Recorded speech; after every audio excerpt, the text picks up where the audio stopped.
हे सनत कुमार, अब मैं धारण पारण व्रत का वर्णन करूँगा। प्रतिपदा के दिन से आरंभ करके सर्वप्रथम पुण्य हवन वाचन कराना चाहिए।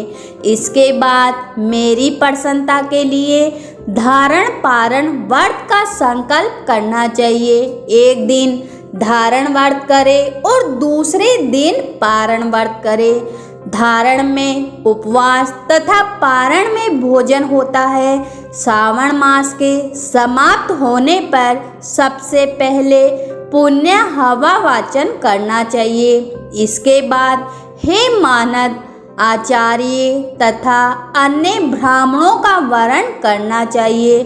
उसके बाद माता पार्वती तथा भगवान शिव की स्वर्ण निर्मित प्रतिमा को जल से भरे हुए कुंभ पर स्थापित कर रात में भक्ति पूर्वक पूजन करना चाहिए तथा पुराण श्रवण आदि के साथ रात भर जागरण करना चाहिए। प्रातःकाल अग्नि स्थापन के विधि पूर्वक होम करना चाहिए। इस मंत्र से तिल मिश्रित भात की आहुति डालनी चाहिए। तयमकम ओम तयमकम, इस मंत्र को जब आहुति डाले तब इस मंत्र का उच्चारण करें। उसी प्रकार शिव गायत्री मंत्र से घृत मिश्रित भात की आहुति डाले और पुनः सड़ासर मंत्र से खीर की आहुति प्रदान करें। उसके बाद पूर्ण आहुति देकर होम शेष का समापन करना चाहिए। इसके बाद में ब्राह्मणों को भोजन कराना चाहिए तथा साथ ही आचार्य की पूजा भी करनी चाहिए। हे महाभाग, इस प्रकार से उद्यापन करके मनुष्य भरमा हत्या आदि पातकों से मुक्त हो जाता है। इसमें कोई संदेह नहीं है। अतएव इस महाव्रत को अवश्य करना चाहिए। हे मुने, अब श्रावण मास उपवास की विधि को आधार पूर्वक सुनिए। प्रतिपदा के दिन प्रातःकाल इस व्रत का संकल्प करिए। स्त्री हो या पुरुष मन में तथा इंद्रियों को नियंत्रित करके इस व्रत को अवश्य करे। अमावस तिथि को लोक का कल्याण करने वाले वसुधवज शंकर जी की अर्चना पूजा षोडश उपचारों से करे। तदंतर अपनी सामर्थ्य के अनुसार वस्त्र तथा अलंकार आदि ब्राह्मणों का पूजन करे। उन्हें भोजन कराए तथा प्रणाम करके विदा करे। इस प्रकार से किया गया मास उपवास व्रत मेरी प्रसन्नता कराने वाला होता है। हे सनत कुमार, मनुष्य को सभी सिद्धियों प्रदान करने वाले लक्ष्य परिमित रुद्रवर्ती व्रत के विधि विधान को सावधान होकर सुनना चाहिए। अत्यंत आदर पूर्वक कपास के 11 तंतुओं से बत्तियां बनानी चाहिए। वे रुद्रवती नाम वाली बत्तियां मुझे प्रसन्न करने वाली होती है। मैं श्रावण मास में भक्ति पूर्वक दीवान के देव गौरीपति महादेव का इन 1,00,000 संख्या वाली बत्तियों से निराजन करूँगा। इस प्रकार श्रावण मास के प्रथम दिन विधि पूर्वक संकल्प करके महीने भर प्रतिदिन भगवान शिव जी का पूजन कर 1000 बत्तियों से निराजन करें और अंतिम दिन 71,000 बत्तियों से निराजन करें अथवा प्रतिदिन 3000 बत्तियां आदर पूर्वक अर्पण करें और अंतिम दिन 13,000 बत्तियां समर्पित करें अथवा एक दिन सभी 1,00,000 बत्तियों को मेरे समक्ष जलाए। प्रचुर मात्रा में घृत में भिगोए जो स्कंद बत्तियां होती है वे मुझे बहुत प्रिय है। तत्पश्चात मुझे विश्वेश्वर का पूजन करके कथा श्रवण करें। हे सनत कुमार बोले, हे देवों के देव, हे जगन्नाथ, हे जगदानंद कारक, कृपा करके आप मुझे इस व्रत का प्रबंध बताएं। हे प्रभु, इस व्रत को सर्वप्रथम किसने किया तथा इसके उद्यापन में क्या विधि होती है? भगवान बोले, हे ब्रह्मपुत्र, व्रतों में उत्तम इस रुद्रवर्ती व्रत के विषय में सावधान होकर सुनिए। यह व्रत महापुण्यप्रद, सभी उपद्रवों का नाश करने वाला, प्रीति तथा सौभाग्य देने वाला, पुत्र पौत्र समृद्धि प्रदान करने वाला, व्रत करने के प्रति शंकर जी की प्रीति उत्पन्न करने वाला तथा परम पद शिवलोक को देने वाला है। तीनों लोकों में इस रुद्रवती के समान कोई उत्तम व्रत नहीं है। इस संबंध में लोग यह प्राचीन दृष्टांत देते हैं। दीक्षाराम नदी के रम्य तट पर उज्जैनी नामक सुंदरी नगरी है। उस नगरी में सुगंधा नामक एक परम सुंदरी वीरांगना थी। उसमें अपने साथ संसर्ग के लिए अत्यंत दुआ शुल्क निश्चित किया था। 100 स्वर्ण मुद्रा देकर सत्संग करने की शर्त रखी थी।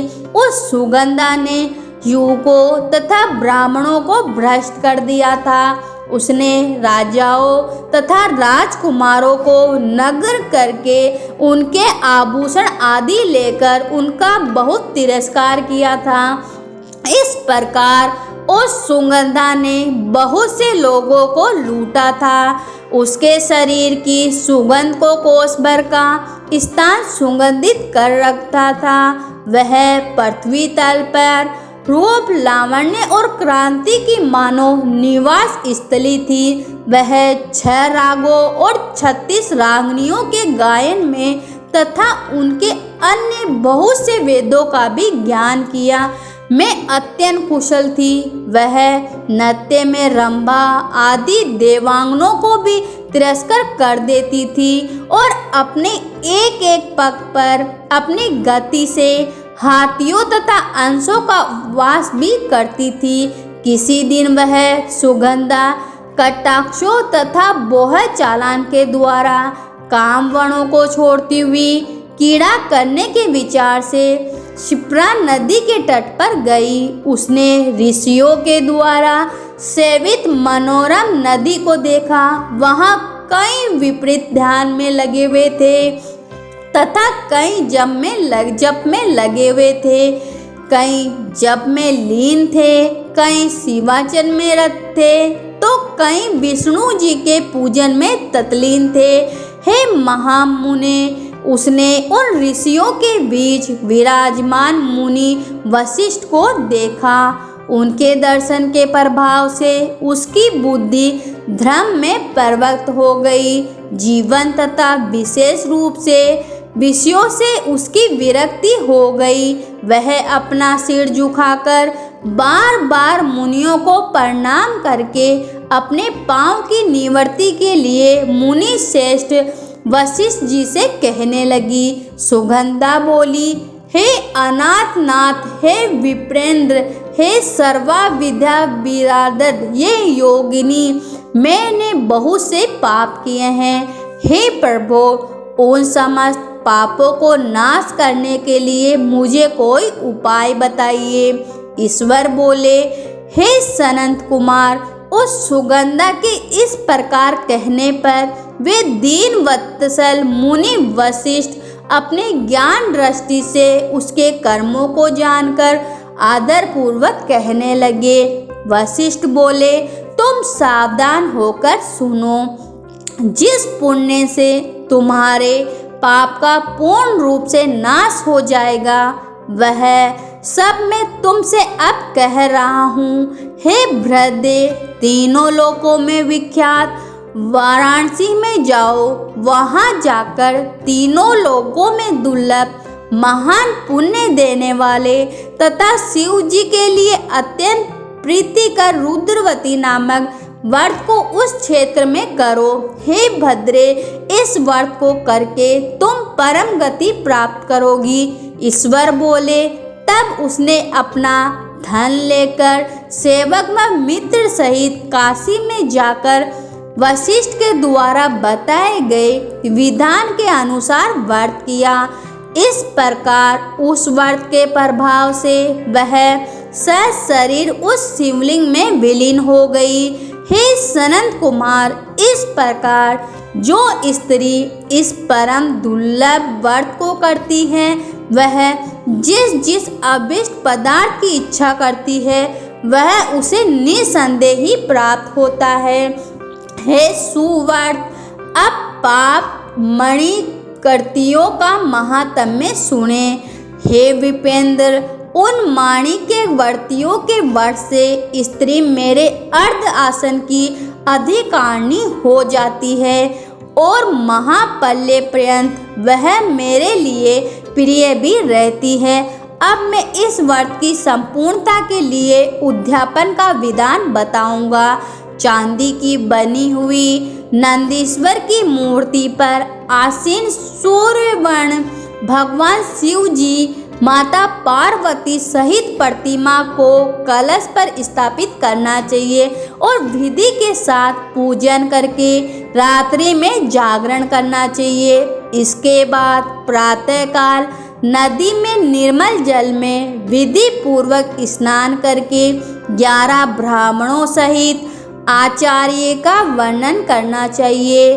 तत्पश्चात रुद्र सूक्त से अथवा गायत्री से अथवा मूल मंत्र घृत खीर तथा भील पत्रों का होम कराना चाहिए। इसके बाद पूर्णाहुति होम के आचार्य की विधि विधान पूजा करनी चाहिए तथा सप्तमी 11 उत्तम विप्रों का भोजन कराना चाहिए।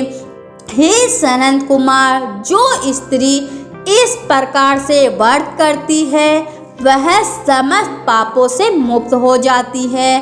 तत्पश्चात विधान पूर्वक कथा सुनकर स्थापित की गई समस्त सामग्री ब्राह्मण को दे देनी चाहिए। इससे निश्चित रूप से 1000 अश्वमेघ यज्ञों का फल प्राप्त होता है। तो दोस्तों, हम अब मिलेंगे सावन मास के 5वें अध्याय में।